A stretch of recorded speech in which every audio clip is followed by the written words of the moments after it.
民间传说中，见真龙者发大财，双击后顺风顺水。废物秀才意外被龙魂附体，不料再次醒来时却被美女捉妖师五花大绑。奇怪，这身上的妖气怎么不降？我一读书的哪有什么妖气啊？男人名叫李修缘，因为连续9年进京赶考都没中，于是便成为了十里八乡有名的废物秀才。不过并不是他笨，而是他爱多管闲事，每次遇到不平之事总爱打抱不平。但由于身娇体弱，结果每次都被人打个半死，而也因此每次科考全都夭折在途中。直到他无意间遇见一条从天而降的白龙，一辈子没见过真龙的李修缘吓得撒腿就跑，谁知那龙魂竟脱离肉身紧追不舍，最终附进了他的身体。起初李修缘还未察觉到异样，一心只想着进京完成母亲的遗愿。这次他下定决心不再多管闲事，谁知路上却遇见女孩被一个女人绑住，李修缘还是没忍住再次出手，直接一把抱住了女人。可万万没想到，就在这时女孩竟变成了妖怪，只见那妖怪一尾巴将李修缘抽飞，随后逃之夭夭。一旁的女人见状立刻飞身追捕，哪知妖怪实力颇为深厚，女人一时间也无法将其拿下。妖怪正要逃走，却被一道白光击飞，来人头戴虎形簪正是女人的师兄。女人名叫三生，是低级的捉妖师，但却立志成为顶级的降龙大师，不甘被师兄抢了妖怪。三生想要击杀更多妖怪提升实力，谁知半路却又遇上了进京赶考的修缘，两人不打不相识，一起住进了客栈。进入客栈后，三生顿时兴奋不已，因为腰间的罗盘不停地转动，显然这里藏着许多妖怪，这次他铁定能杀个够。随后他赶紧在房间里布置好阵法。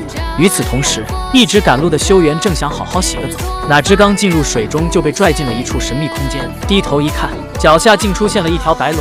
突然世界翻转，白龙破水而出。就在这时，屋外3只妖怪也显出原形，打算先下手为强饱餐一顿。门内三生听见动静，正打算迎敌，结果那妖怪却被一脚踹飞，正是被白龙附身的修缘。小白龙也不和他们废话，直接轻轻松松就将几只妖怪打倒在地，妖怪们顿时落荒而逃。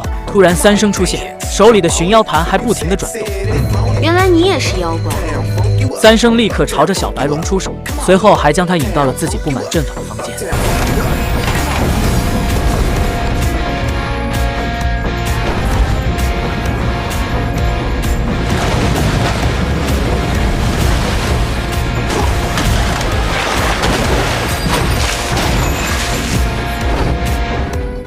阵法瞬间被小白龙破开，三生立刻朝着他攻去。不过这种低级捉妖师哪里是小白龙的对手，当即就被打倒在地。正当小白龙想要释放自己的本性时，身体却突然一抖，眼睛翻白。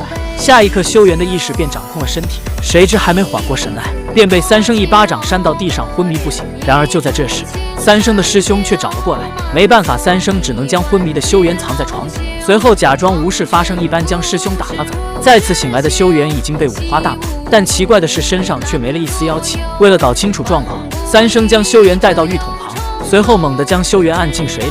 果然下一秒，小白龙再次出现在了修缘身体里。原来小白龙原本有机会化身成为真龙，不料在飞升途中遭人暗算，因此飞升失败，只得寄宿在修缘体内。而只要修缘遇到水，他与小白龙便会交换一炷香的灵魂。三生见状立刻来了兴趣，因为只要能将小白龙降服，他便能成为真正的降龙大师。但现在的问题是，小白龙的肉身在渡劫失败时便已死去，想要将他的灵魂从修缘身体里分离，就只能依靠离珠。三生当即决定带着修缘前去寻找离珠，但离珠被存放在镇妖阁，而且只有捉妖榜前时才能进去。他们要怎么才能拿到离珠呢？